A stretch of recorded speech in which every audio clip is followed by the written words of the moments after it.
Hello students, so continuing with the NEET paper solution series, हमने question paper जो NEET का 2022 का आया था उसमें हमने क्वेश्चन नंबर 1 to 30 सॉल्व कर लिए थे। अब हम उसको आगे कंटिन्यू करेंगे। तो क्वेश्चन नंबर 31 है, in half wave rectification if the input frequency 60 hertz then the output frequency. तो ये बहुत सीधा साधा सवाल है। Question number 31 half wave rectifier पर बेस्ड है। हाफ वेव रेक्टिफायर, तो रेक्टिफायर में आप लोग जानते हैं कि अगर हाफ वेव रेक्टिफायर है तो फ्रीक्वेंसी सेम रहती है और फुल वेव रेक्टिफायर में डबल हो जाती है। तो इसमें जो आउटपुट फ्रीक्वेंसी होती है that is same as the input frequency, और अगर ये फुल वेव रेक्टिफायर होगा तो ये डबल हो जाएगी। तो frequency output is 2 into frequency in, that's it. तो यहाँ पर हमारा आंसर 60 हर्ट्ज हो जाएगा, क्योंकि ये हाफ वेव रेक्टिफिकेशन का केस है। इनपुट फ्रीक्वेंसी 60 हर्ट्ज दी हुई है तो आउटपुट भी 60 हर्ट्ज हो जाएगी। Direct question. Question number 32, a body of mass 60 gram experiences a gravitational force of 3 Newton when placed at a particular point. The magnitude of gravitational field intensity at that point is, ठीक है। Question number 32, question में वो क्या कह रहा है कि हमारे पास एक 60 ग्राम का मास है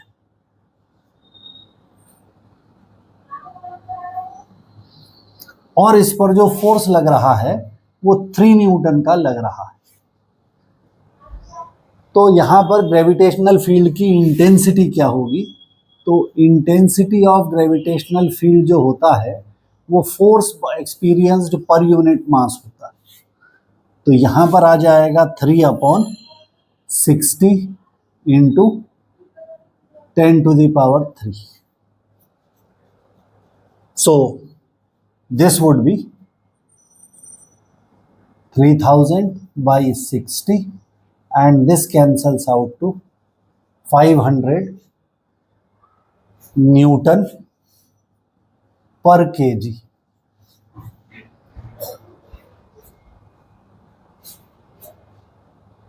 ये यहाँ 60 है, सॉरी मैंने 6, तो ये आ जाएगा, यहाँ पर एक जीरो और बढ़ेगा तो ये कट जाएगा, तो ये 50 न्यूटन पर केजी आ जाएगा। So the answer is 3, that is the right choice.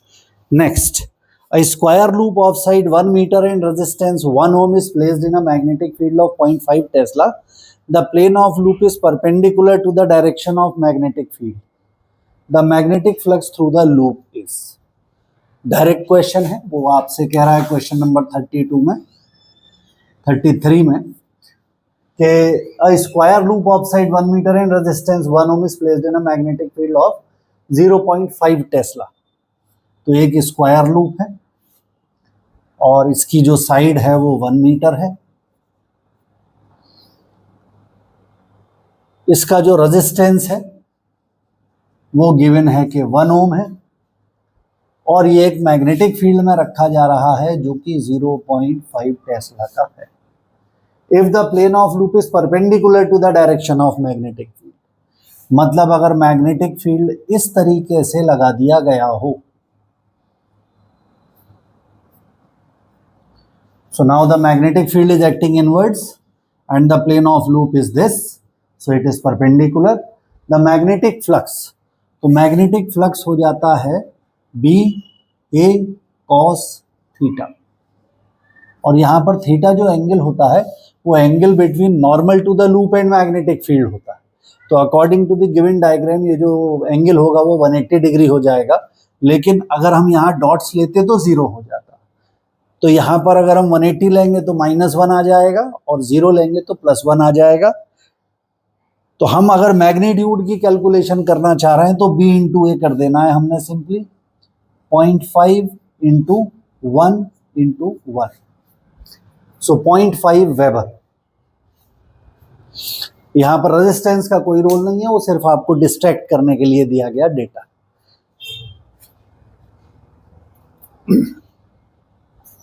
इसके बाद अगला question,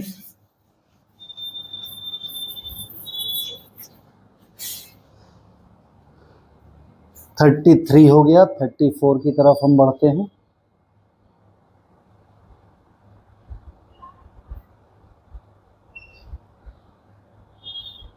If T1 and T2 be the energy of an electron in the first and second excited state of hydrogen atom respectively, according to the Bohr's model of an atom, the ratio of T1 and T2 is okay.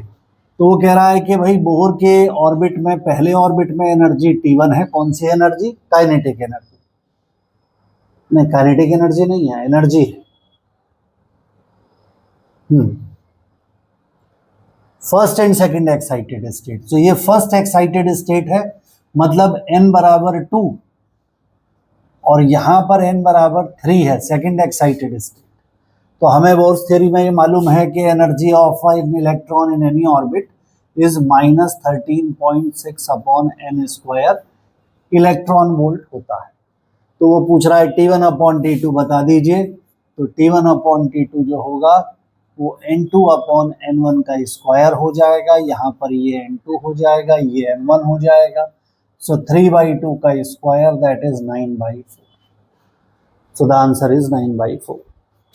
Next, a long solenoid of radius 1 mm has 1000 turns per millimeter. If a current of 1 ampere flows in the solenoid, the magnetic field strength at the center of solenoid is. ये आपका question number 34 था। अब हम question number 35 कर रहे हैं। 35 में वो कह रहा है लॉन्ग सोलेनॉइड है और इसका जो रेडियस है वो आपको दे रखा है इन्होंने 1 mm और इसमें टर्न्स हैं 100 turns per mm। So number of turns 100 turns per mm। Current इसमें दे दिया उसने 1 एम्पियर का फ्लो कर रहा है। The magnetic field strength at the centre of solenoid. तो मैग्नेटिक फील्ड बताना है कितना होगा। तो B equal to mu nought NI, direct formula है। म्यू नॉट की value 4 pi into 10 to the power -7 और N की वैल्यू यहाँ पर number of turns per metre लिया जाता है, यहाँ पर मिलीमीटर है। 1000 अपॉन 1 mm यानी 10 टू द पावर -3 और करंट हो गया यहाँ 1।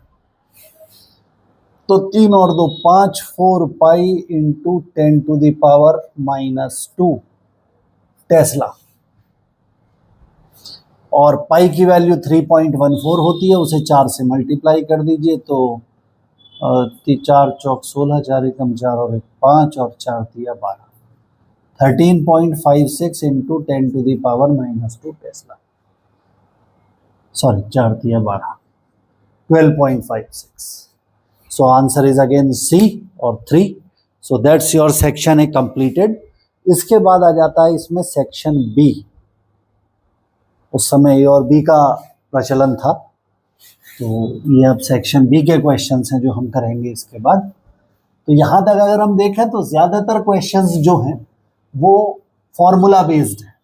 तो आपको हर चैप्टर की एक फॉर्मूला शीट बना करके रखी होगी आपने, उसको बहुत अच्छे से समय समय पर रिवाइज करते रहिए, क्योंकि एग्ज़ाम में आपको काफ़ी सारे सवाल ऐसे मिलेंगे जो डायरेक्ट फार्मूला पर बेस्ड होंगे। अब यही क्वेश्चन जो हमने अभी फार्मूले से किया था, इसमें यूनिट्स का ध्यान रखना पड़ेगा। जैसे पर मिलीमीटर दिया था, वो मीटर में कन्वर्ट नहीं करेंगे, गलती हो जाएगी। Vibrating in phase, at some instant the two are at their mean position in the same phase. The minimum number of vibrations of the shorter pendulum after which the two are again in phase at the mean position is. ठीक है, तो यहां पर अगर आप गौर करें तो हमारे पास दो पेंडुलम्स की बात हो रही है। एक पेंडुलम हमारा 100 सेंटीमीटर का है और दूसरा 121 सेंटीमीटर का। तो इसका जो टाइम पीरियड आएगा T बराबर 2 pi under root L upon G के हिसाब से, अगर मैं T1 निकालूंगा तो अगर मैं 2 पाई बाई रूट G को K मान लूँ और सेंटीमीटर का मीटर में कन्वर्जन भी उस कांस्टेंट के अंदर ही इन्वॉल्व कर दूं, तो आई कैन से 10K आएगा और जो T2 आएगा वो 11K आएगा। इतनी बात तय हो गई। अब अगर ये पेंडुलम ऑसिलेट कर रहा है तो एक ऑसिलेशन में इसका फेज 2 पाई चेंज होगा और इसका फेज भी 2 पाई चेंज होगा।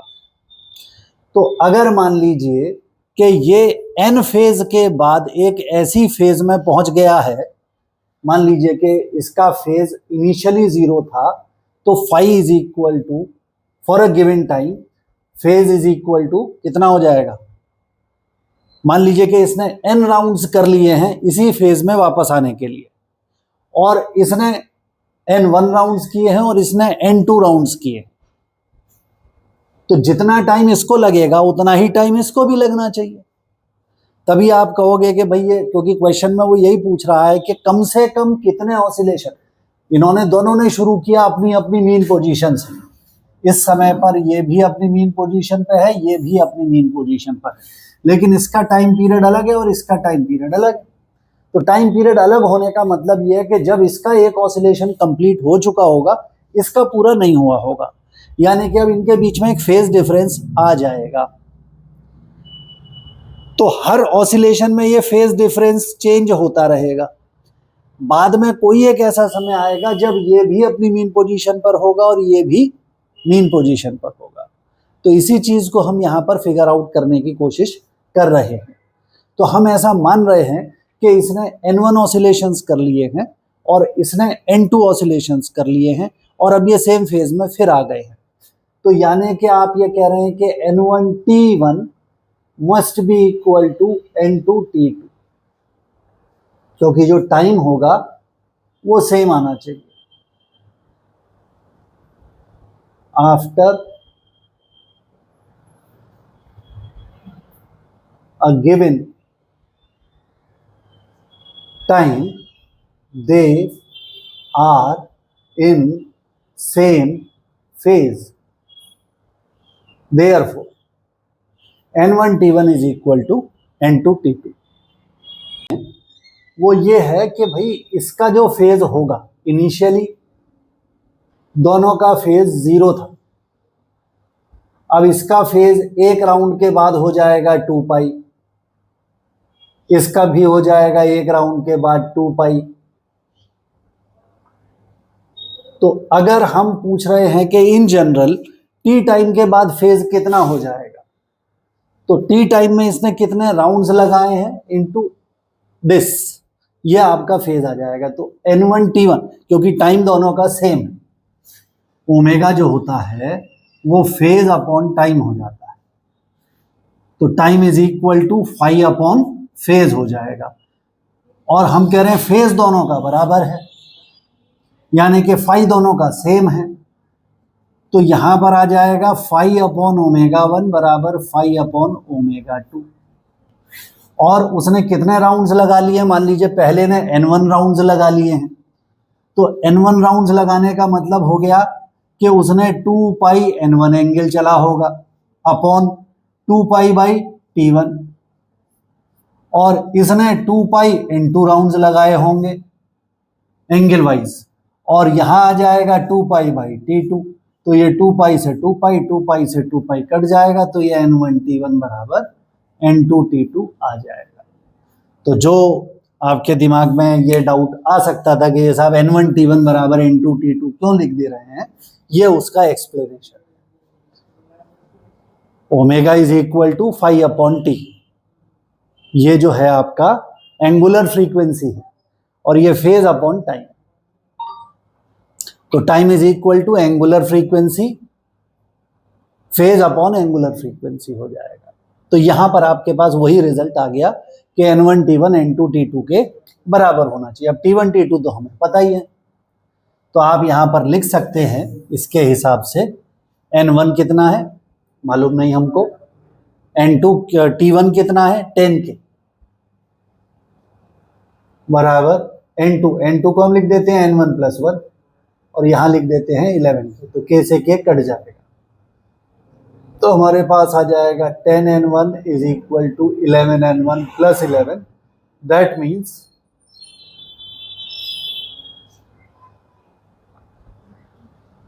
हाँ, यहां हमने थोड़ा सा ये गलती कर दी है, जिधर हम ये मल्टीप्लायर बड़ा ले रहे हैं, छोटा ले रहे हैं, वहां नंबर बड़ा लेना पड़ेगा, तभी दोनों प्रोडक्ट बराबर हो सकते हैं। अगर दो चीजों का प्रोडक्ट बराबर है तो अगर ये बड़ा है तो ये छोटा होगा, और अगर ये छोटा है तो ये बड़ा होगा। तो अगर मैं यहाँ पर 10K ले रहा हूँ और यहाँ पर 11K ले रहा हूँ, तो यहाँ पर अगर मैंने N1 लिया है तो यहाँ पर N1 -1 लेना पड़ेगा, क्योंकि हम कह रहे हैं कि वो पहली बार कब मिल रहे हैं।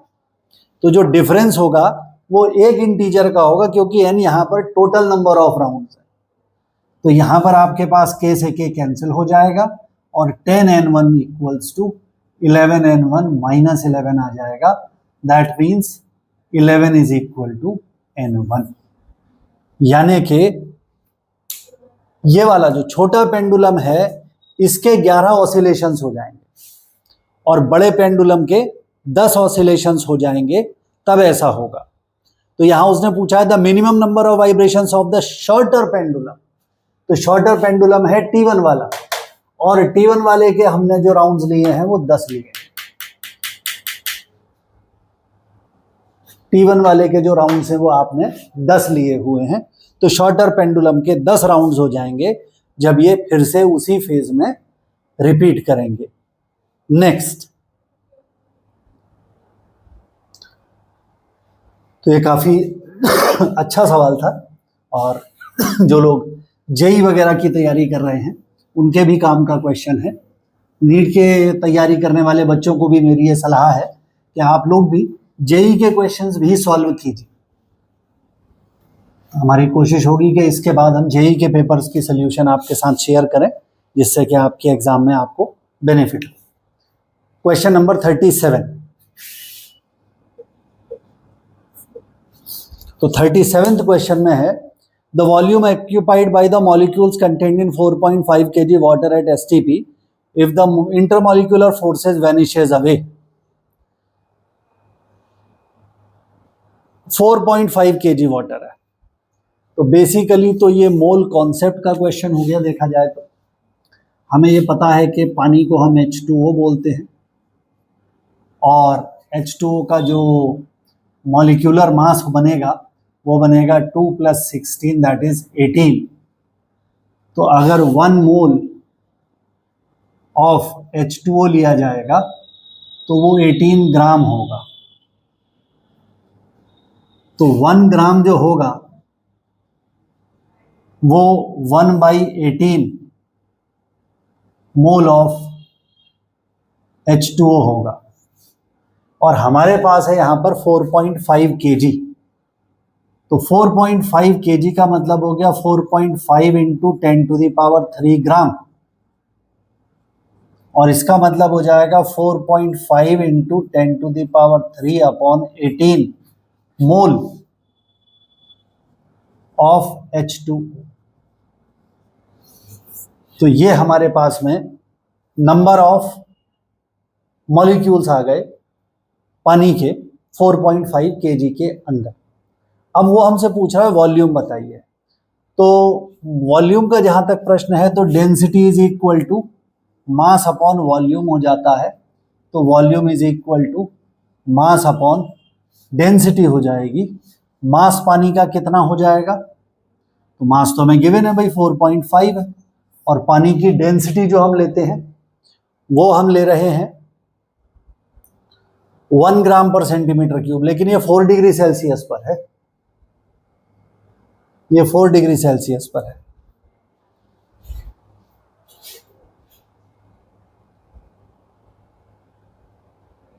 तो अपने पास में H2O था और हमने निकाला तो ये 250 मोल्स आ गए हमारे पास।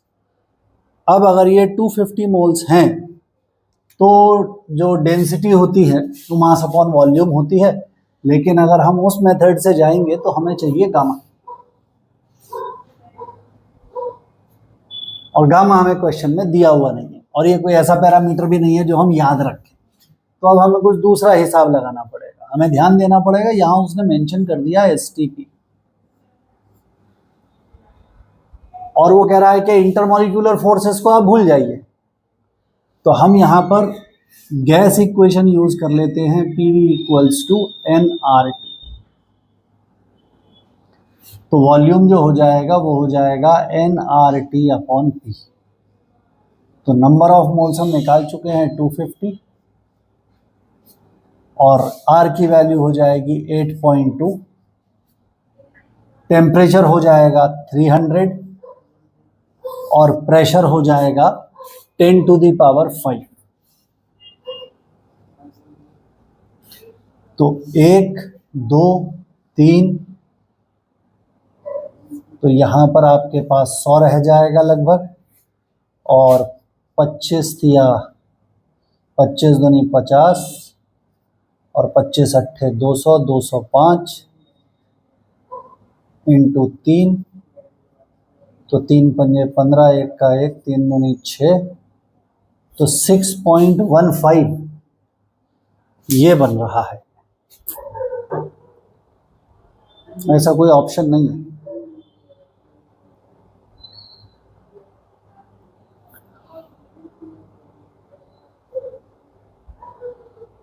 पच्चीस दूनी 50, 25 अट्ठे 200, 205 और यहाँ पर 3, तो 3 पंजे 15, 1 का 1, 3 दूनी 6, 6.15 बन रहा है इस कैलकुलेशन के हिसाब से।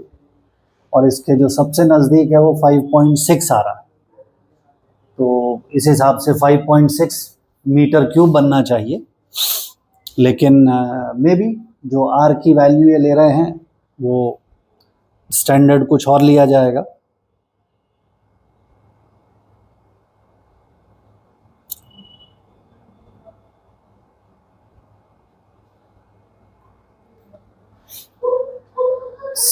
STP की जब हम बात करते हैं तो STP में आपके पास टेम्परेचर, अच्छा सॉरी ये 300 मैंने ले लिया, ये तो रूम टेम्परेचर हो गया, STP नहीं है ये NTP हो गया, नॉर्मल टेम्परेचर एंड प्रेशर हो गया। तो यहाँ पर आपको 273 लेना पड़ेगा। So this should be taken as 273 and over here this should be 10 to the power 5। तो ये 1 0 कट जाएगा तो 10 to the power 4 रह जाएगा, और 25 दूनी 50, 205 ये आ जाएगा, और अपॉन 10 to the power 4 है, और 10 to the power 4 को यहीं रहने दीजिए, into 273 into 10 to the power -4। तो 27 इंटू 2, अगर हम वैसे ही देखें, इसको रफली हम 200 मान लें और इसको 270 मान लें अप्रॉक्सीमेट कैलकुलेशन करने के लिए, तो ये 27 दूनी 54 और ये 3 0 आ गए, इंटू 10 to the power -4, 1 2 3 4, तो ये कट जाएगा और आंसर 5.4 आ जाएगा। So that is the answer. तो यहाँ पर जो चूक हो रही थी वो ये हो रही थी कि हमने STP को रूम टेम्परेचर ले लिया था, वो 0 डिग्री सेल्सियस लेना था, और यहाँ पर आप अपना वैल्यू डाल करके सिंपली कर सकते हैं। तो यहाँ पर जो खास बात ध्यान देने वाली है वो ये है कि हमने पानी के लिए गैस इक्वेशन यूज़ कर दी है, और वो इसलिए कर दी है क्योंकि उसने क्वेश्चन में ये कह दिया है कि आप इग्नोर कर दीजिए कि पानी के मॉलिक्यूल्स आपस में एक दूसरे पर कोई फोर्स लगा रहे हैं। तो it is just like a gas now. Ideal gas जो इक्वेशन आप लिखते हैं उसे लिखते समय आप काइनेटिक थ्योरी ऑफ गैसेस को फॉलो करते हैं, और काइनेटिक थ्योरी ऑफ गैस ये बोलती है कि the molecules do not exert any force on each other except during collision. तो इसीलिए हमने वो आइडिया यहाँ पर यूज कर लिया है। Next, two transparent media A and B are separated by a plane boundary. The speed of light in those media are this and this respectively. The critical angle for the ray of light for these two media। ठीक है जी। तो ये question number 38 पे आ गए हम। तो question number 38 में वो आपसे कह रहा है कि हमारे पास एक बाउंड्री है जो दो मीडिया ए और बी को सेपरेट कर रही है। ए के अंदर जो स्पीड ऑफ लाइट है वो 1.5 into 10 to the power 8 metre per second है, और दूसरे के अंदर 2 into 10 to the power 8 metre per second है। तो वो कह रहा है कि भाई यहाँ पर क्रिटिकल एंगल कितना होगा। तो जब हम क्रिटिकल एंगल की बात करते हैं तो सपोज कर लीजिए कि लाइट डेंसर मीडियम से जब रेयर में जाती है तभी क्रिटिकल एंगल की बात होती है। मतलब डेंसर मीडियम वो होगा जहां लाइट धीरे चलेगी, तो ये वाला मीडियम डेंसर है, ये वाला रेयरर मीडियम है, तो लाइट ऐसे आ रही होगी और ऐसे चली जाएगी, तो ये एंगल क्रिटिकल एंगल हो जाएगा। और क्रिटिकल एंगल के लिए हमें ये मालूम है कि अगर हम यहाँ पर लगाएं अपना स्नेल्स लॉ, तो हम यहाँ लिख सकते हैं μ1 sin i, और बेसिकली IC हो जाएगा बराबर μ2 sin 90, और म्यू बराबर होता है C अपॉन V, तो यहाँ आ जाएगा C upon V1 sin IC बराबर C अपॉन V2, और sin 90 हो जाएगा 1, तो जो क्रिटिकल एंगल होगा वो V1 अपॉन V2 आ जाएगा। अब यहाँ अगर हम ऑप्शंस देखें तो दो ऑप्शन साइन में है और दो ऑप्शन 10 में है। V1 का मतलब आ गया 1.5 और नीचे आ जाएगा 2, तो यहाँ पर 5 3 15, 5 2 10, 10 टू द पावर 8 मैंने लिखा नहीं, वो कैंसिल आउट हो जाएगा, तो sine inverse 3/2, that is the answer. But यहाँ पर सॉरी, यहाँ पर 3/4 नॉट 2, सो दिस इज 0.75, तो sine inverse 0.75, so option C is the right answer. सीधा क्वेश्चन है, यहां पर गलती हो जाती है अक्सर, ये μ1 μ2 लेते समय हम गलती करते हैं। तो आपके लिए यहाँ टिप ये है कि आप स्नेल्स लॉ को हमेशा प्रोडक्ट की फॉर्म में लिखिए, डिवीजन की फॉर्म में मत लिखिए, तो गलती होने का चांस आपका खत्म हो जाएगा वहां से। Next question,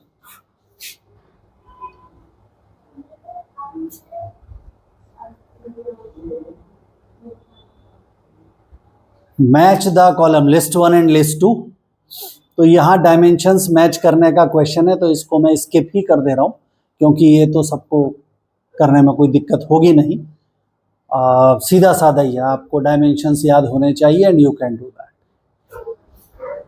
so this is question number 39, इसे स्किप कर दे रहे हैं। क्वेश्चन नंबर 40 पे आ जाते हैं। A series LCR circuit, question number 40,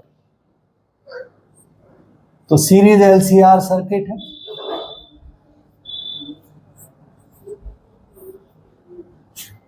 और इस सीरीज LCR सर्किट में L की वैल्यू है 10 हेनरी, C की वैल्यू है 10 माइक्रोफैरड, और R की वैल्यू दे रखी है हमें 50 ohm, and it is connected to a voltage source of 200 sin 100t।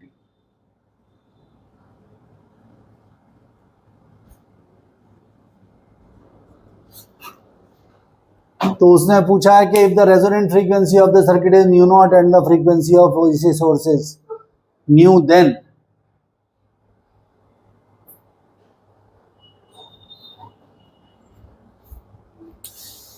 तो ये क्वेश्चन तो करने वाला सवाल ही नहीं है अगर हम ऑप्शंस को ध्यान से देखें।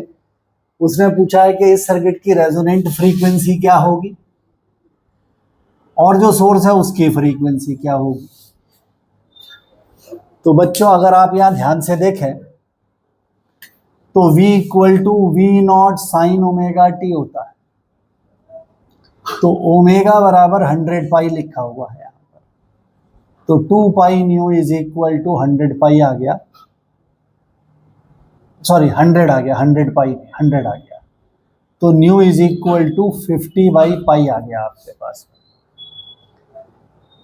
तो यहां पर न्यू इज इक्वल टू 50/पाई केवल एक ही ऑप्शन में,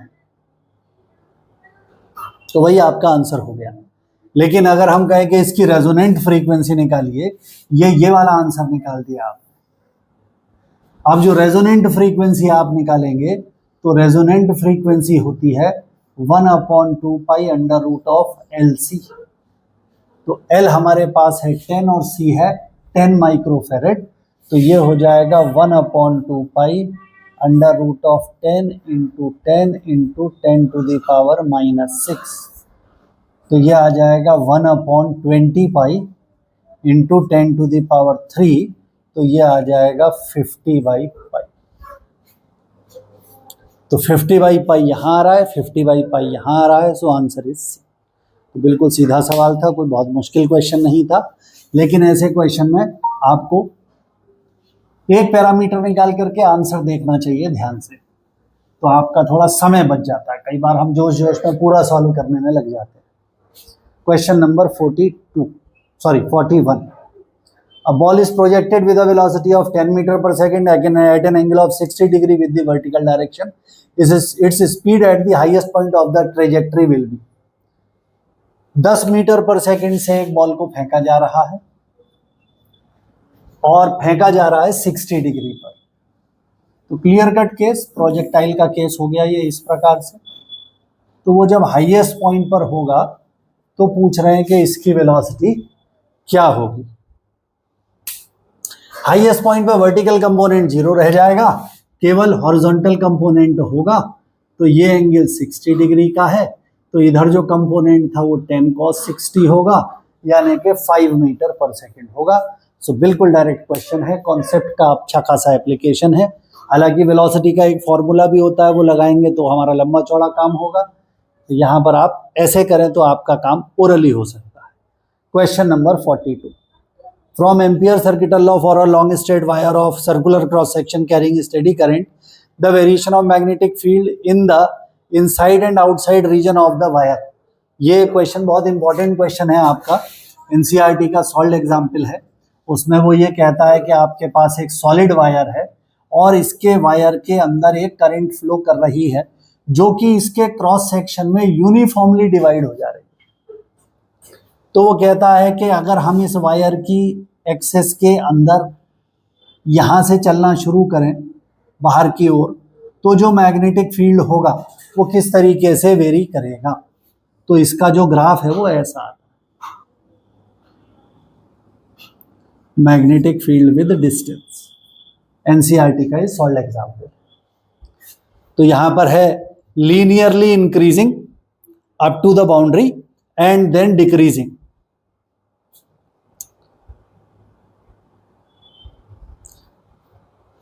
तो डिक्रीज जो बाहर करता है वो यहां पर आपका B प्रोपोर्शनल टू R होता है और यहां पर B प्रोपोर्शनल टू 1/r हो जाता है। तो आपका जो ऑप्शन होगा इसमें 4 हो जाएगा। So this is your question number 42. Next is question number 43. Assertion reason का क्वेश्चन है। One is labelled the stretching of a spring is determined by the shear modulus of the material of the spring. A coil spring of copper has more tensile strength than steel spring of same dimension. तो spring के अंदर जब खिंचाव आता है तो वो sharing होती है, ये ध्यान दीजिएगा। कई बार हम कंफ्यूजन में होते हैं कि स्प्रिंग के अंदर जो एक्सटेंशन है वो उसकी लीनियर एक्सटेंशन हो रही है, मतलब वहां पर लॉन्गिट्यूडनल स्ट्रेन लॉन्गिट्यूडनल स्ट्रेस का केस है। ऐसा नहीं, स्प्रिंग का जो वायर है, अगर मान लीजिए कि हमने एक वायर से स्प्रिंग बनाया है और उस वायर की लंबाई 20 सेंटीमीटर है, तो जो स्प्रिंग उससे बनेगा जब हम उसे खींच देते हैं तो उस वायर की लंबाई 20 सेंटीमीटर ही रहती है।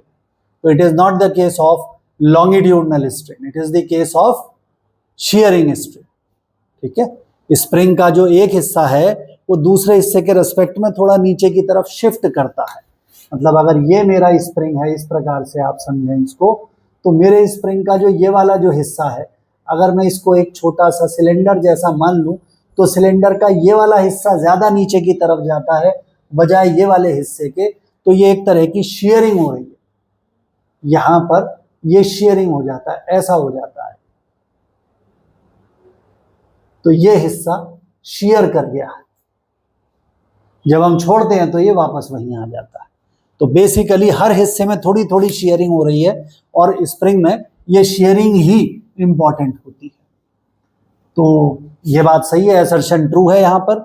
और coil spring of copper has more tensile strength than a steel spring of same dimension, ये मुझे सही नहीं लग रहा है। टेंसाइल स्ट्रेंथ स्टील की ही ज्यादा होती है। तो असर्शन सही है लेकिन रीजन गलत है। A is true but R is false. Question number 44. तो यहाँ एक लॉजिक गेट का सर्किट इसने दे रखा है आपको, और इसके लिए पूछा है कि सही ट्रूथ टेबल कौन सी होगी। तो लॉजिक गेट आपके 12th के सिलेबस में नहीं है, लेकिन ये बहुत आसान एक टॉपिक है, और जिन लोगों ने पढ़ा है उनको इस क्वेश्चन को करने में या इससे रिलेटेड क्वेश्चन करने में कोई दिक्कत नहीं होनी चाहिए।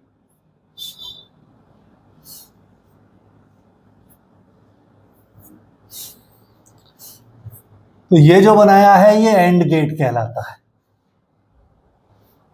और ये जो बनाया हुआ है ये नैंड गेट कहलाता है, ये भी नैंड गेट कहलाता है।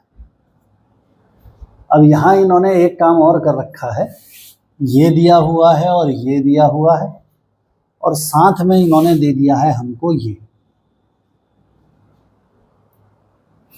तो ये इसमें फीड कर दिया इन्होंने इधर से, और ये इसमें फीड कर दिया इधर से।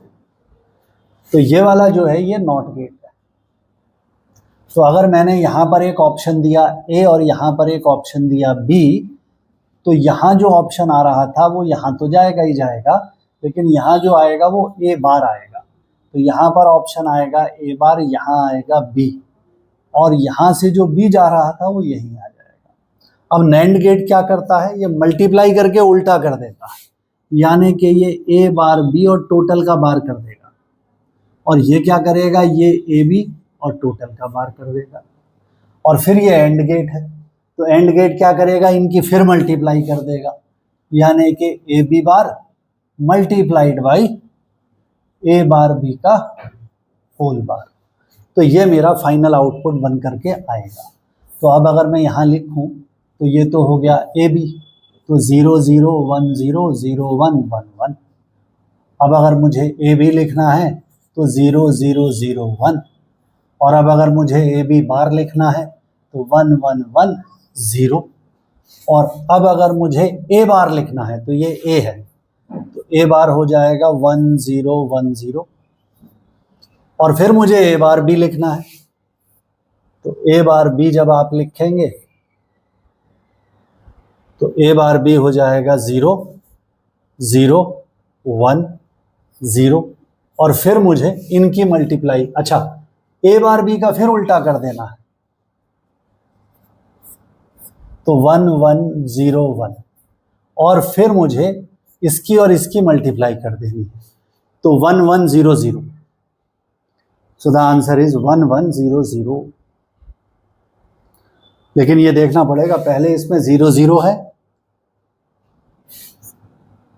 फिर 0 1 है, फिर 1 0 है, और फिर 1 1 है, यानी कि मुझे जो यहाँ मिलना चाहिए वो 1 0 1 1 मिलना चाहिए, 1 0 1 1। ऐसा तो कोई भी ऑप्शन नहीं मिल रहा है मुझको यहाँ पर, तो यहाँ कोई कैलकुलेशन एरर करी है हमने। इसमें पहला है 0 0, फिर 0 1,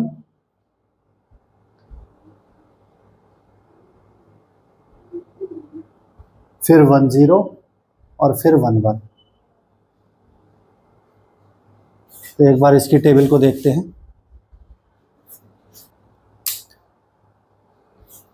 सो यहाँ पर जो हम कर रहे थे इसमें ए बी, यहाँ पर लास्ट में हमने आउटपुट, सपोज इस आउटपुट को हमने सी से दिखा दिया, तो सी हमारा ये बन के आएगा। पहले जो हम टेबल बना रहे थे उसमें हमने एंट्रीज थोड़ा डिफरेंट ऑर्डर में लिखी हुई थी, so just to make things look easier हमने वही ऑर्डर मेंटेन कर दिया है जो क्वेश्चन में दिया हुआ है, and it is matching with option number 4। तो ये बिल्कुल सीधा सवाल है, बस आपको गेट पहचानना आना चाहिए, उसका ऑपरेशन पता होना चाहिए, तो आप ये काम आसानी से कर सकते हैं।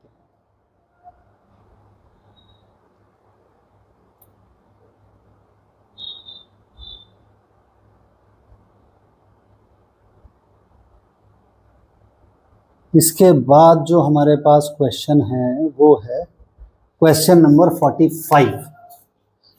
A nucleus of mass 189 is split into two nuclei having mass number 1 2 5 and 6 4. The ratio of the nuclei of the daughter nuclei. ठीक है, क्वेश्चन नंबर 45। तो एक न्यूक्लियस है जो 189 मास नंबर का है, और ये स्प्लिट हो जाता है, और स्प्लिट होकर के ये दो न्यूक्लियाई बना रहा है जिनके मास नंबर 1825 और 84 है, सॉरी 64। तो वो कह रहा है द रेशियो इनका क्या होगा। तो आपको ये मालूम होगा कि ratio of a nucleus is proportional to cube root of the mass number. तो अगर हम R1 अपॉन R2 करते हैं तो 1/5/64 का क्यूब रूट आएगा, यानी कि 5/4 आ जाएगा। सो द आंसर इज 5/4 और 4/5। तो यहाँ पर 1/5 करना है तो 5/4 ही लेंगे हम, तो ऑप्शन 4 होगा इसका। Question number 46।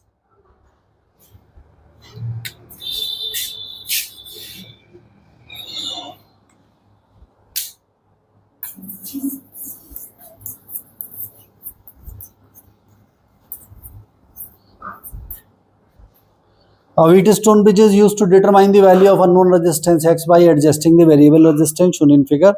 For the most precise measurement of X, the resistance P and Q should be approximately equal, and R small should be very large and unequal. तो ये सेंसिटिविटी से रिलेटेड क्वेश्चन है, इसमें हमने कुछ नहीं करना है। जो कैलकुलेशन के पॉइंट ऑफ व्यू से है वो ये कह रहा है कि हमारे पास एक व्हीटस्टोन ब्रिज है और इस ब्रिज के अंदर आपने यहाँ गैल्वेनोमीटर लगाया हुआ है, यहाँ आपका सर्किट आपने कंप्लीट कर लिया है, यहाँ जो वैल्यूज़ हैं वो P, Q, X and Y लिखी हुई हैं, और ये जो Y है ये वेरिएबल रेजिस्टेंस। तो वो कह रहा है कि अगर हमें X को सही से मेज़र करना है तो इसमें P और Q का कोई भी रोल नहीं है। ऐसा नहीं है, ये चारों रेजिस्टेंस कंपैरेबल होने चाहिए, इनका ऑर्डर सेम होना चाहिए और ये छोटे होने चाहिए। ठीक है, तो सिग्निफिकेंट रोल है। ऐसा नहीं है कि हम यहाँ ये 1 लाख 2 लाख ले लें और ये 1 ओम 2 ओम ले लें, तो मैथमेटिकली वो बैलेंस में है, लेकिन प्रैक्टिकली जब आप करेंगे तो ऐसा सही नहीं आएगा।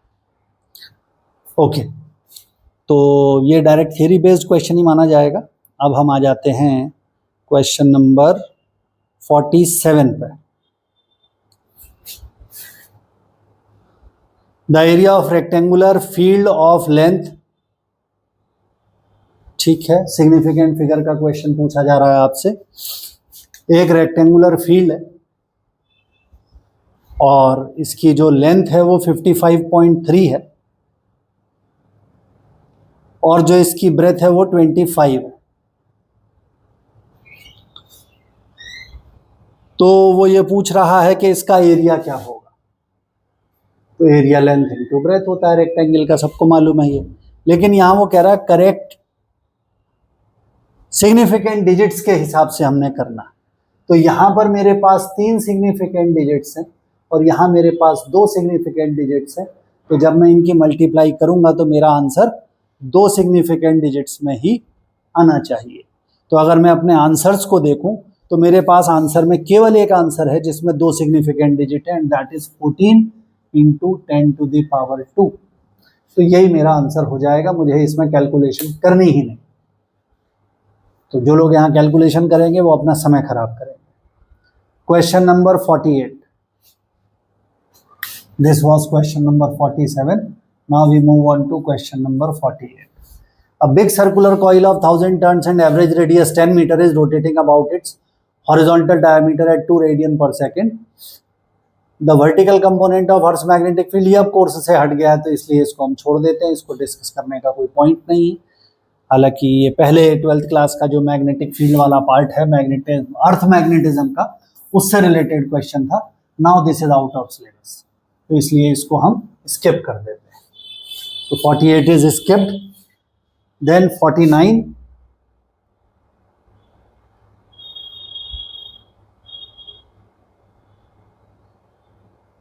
two-point charge minus Q and plus Q are placed at a distance L as shown in figure. The magnitude of electric field intensity at a distance R. तो हमारे पास 2 पॉइंट चार्ज हैं, एक माइनस Q है, एक plus Q है, और ये एक दूसरे से L डिस्टेंस पर रखे हुए हैं। At a distance R much greater than L। ठीक है, तो अगर हम यहाँ से r डिस्टेंस पर जा रहे हैं,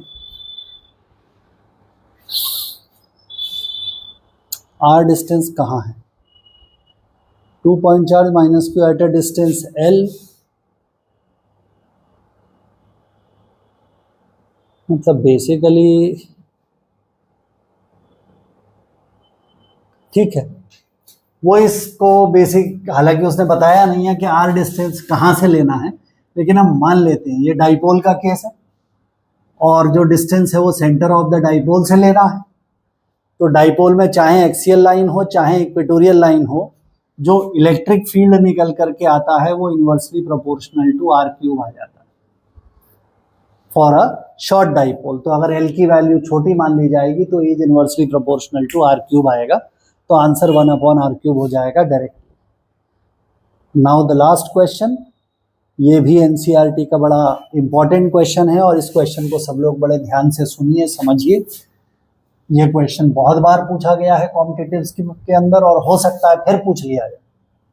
डेटा बदल जाता है, चीज़ें बदल जाती हैं, लेकिन क्वेश्चन बड़ा इंपॉर्टेंट है। एक कैपेसिटर है जो 900 पिकोफैरेड का है, इसको 100 वोल्ट की बैटरी से चार्ज कर दिया गया है, डिस्कनेक्ट किया गया और फिर दूसरे कैपेसिटर से जोड़ दिया गया जो 900 पिकोफैरेड का है। The electrostatic energy stored by the system B is, तो बी में कितनी एनर्जी होगी?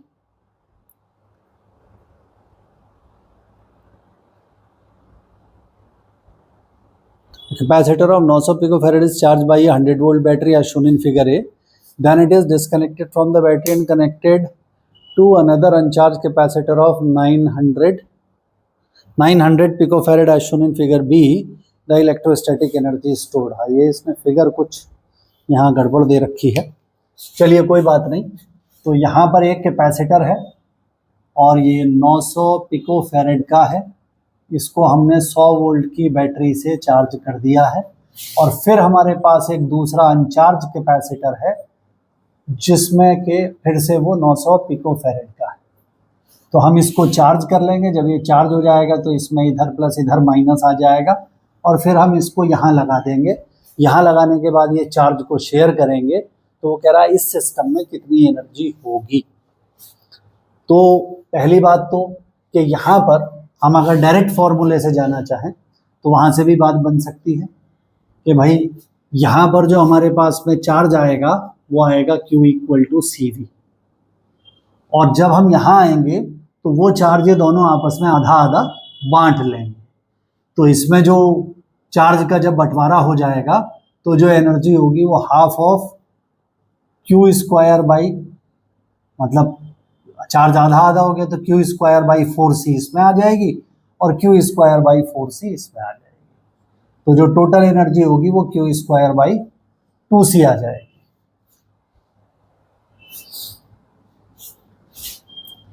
और यहाँ जो एनर्जी है वो Q², कैपेसिटर में एनर्जी का फॉर्मूला क्या है? Energy stored in a capacitor is half CV²।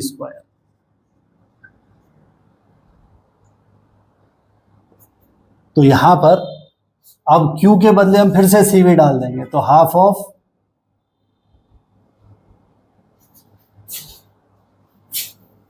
चलिए हम इस क्वेश्चन को पूरा सॉल्व कर देते हैं क्योंकि इसके बाकी पैरामीटर भी कभी कभी पूछे जा सकते हैं। यहाँ से तो खैर हो ही जाएगा क्वेश्चन सॉल्व करने के पॉइंट ऑफ व्यू से। अगर मैं यहाँ देखूँ तो इसमें जो टोटल चार्ज आएगा Q = CV वो आ जाएगा 900 × 100 × 10⁻⁻12, यानी कि 9 × 10⁻⁻8 कूलम, ये चार्ज यहाँ आएगा। अब जब हम इसको यहाँ लगा देंगे तो दोनों कैपेसिटर में चार्ज शेयर होगा। चार्ज शेयर होना तब तक रहेगा जब तक कि दोनों का पोटेंशियल बराबर नहीं हो जाता। तो फाइनली जो पहले वाले कैपेसिटर में चार्ज होगा, अगर हम उसे Q1 मान लें तो वो C × V' हो जाएगा और यही Q2 में भी आएगा क्योंकि दोनों कैपेसिटर की कैपेसिटेंस सेम है। तो अगर मैं वैसे लेता तो मैं लिख देता यहाँ पर C1V एंड Q2 = C2V, और चार्ज कंजर्वेशन के नियम के तहत Q1 + Q2 जो होगा वो C1 + C2 × V के बराबर आ जाएगा, विच इज Q। तो आपके पास में जो V आ जाता है वो Q/C1 + C2 आ जाता, ये कॉमन पोटेंशियल होगा। तो Q की वैल्यू मुझे मालूम है 9 × 10⁻⁻8 अपॉन C1 + C2, तो वो हो जाएगा 1800 इंटू 10⁻⁻12। तो ये ऊपर चला जाएगा 1/200 इंटू 10⁻4। तो ये आ गया 10,000/200, और 10,000/200 आप कर देंगे तो 100 इंटू 100/200, तो ये कट जाएगा। तो 50 वोल्ट का वोल्टेज आएगा दोनों के अक्रॉस। अब रही बात एनर्जी की, तो यहाँ पर जो एनर्जी स्टोरेज है वो निकालने के लिए half of C1 into V1 square plus half of C2 into V2 square. दोनों का कैपेसिटेंस बराबर है, दोनों का पोटेंशियल बराबर है, तो सिंपली C1 V1 स्क्वायर लिख सकते हैं। और C1 की वैल्यू कितनी थी? 900 इंटू 10⁻12 इंटू 50 और इंटू 50। तो 5 पंजे 25 और 25 इंटू 9 225 हो गया। 2 और 2 4 इंटू 10⁻⁻8 जूल, ये इसमें एनर्जी होगी। यहाँ जो ध्यान देने वाली बात यह है कि अगर मैं इनिशियल एनर्जी देखूँ हमारे कैपेसिटर की, ये हालांकि क्वेश्चन में पूछा नहीं गया है, वो होगी हाफ ऑफ C, यानी कि 900 इंटू 10⁻⁻12 इंटू 100 इंटू 100, तो 10⁻4 वो आ जाएगा। तो ये 450 इंटू 10⁻⁻8 जूल, ये एनर्जी। तो इनिशियल एनर्जी मेरी इतनी थी और फाइनल एनर्जी मेरी इतनी है, तो एनर्जी का लॉस हो रहा है। तो ये ध्यान रखिएगा कि there is always a loss of energy in redistribution of charges. और यहाँ पर आपको मैं कुछ फॉर्मूले दे देता हूँ इस सवाल को करने के लिए। इसमें आपको अगर निकालना है, यहाँ पर जो पोटेंशियल आया उसे कॉमन पोटेंशियल कहते हैं। तो V common is equal to C1 V1 plus C2 V2 upon C1 plus C2 हो जाता है। फाइनल चार्ज जो होगा Q1 फाइनल बराबर C1 इंटू V कॉमन, और इसी तरीके से Q2 फाइनल अगर आपको निकालना होगा तो C2 इंटू V कॉमन। और अगर कभी लॉस ऑफ एनर्जी निकालने को पूछ लिया जाए तो half of C1 C2 upon C1 plus C2 into V1 minus V2 का होल स्क्वायर हो जाएगा। अब जैसे इसी क्वेश्चन में था तो उसने कहा था कि भाई ये कैपेसिटर अनचार्ज है, तो C1 हो गया 900, V1 हो गया 100, C2 हो गया 900 और V2 हो गया 0। अब अगर मैं कहता नहीं साहब इसको भी मैंने चार्ज किया है और 200 वोल्ट से किया है, तो V2 200 हो जाता और हम ये क्वेश्चन कर लेते। ऐसा वो कह सकता है यहां से निकाला, लेकिन हमने इसको जब यहाँ कनेक्ट किया, सपोज मैंने इसको भी 100 से चार्ज किया, इसको 200 से चार्ज किया।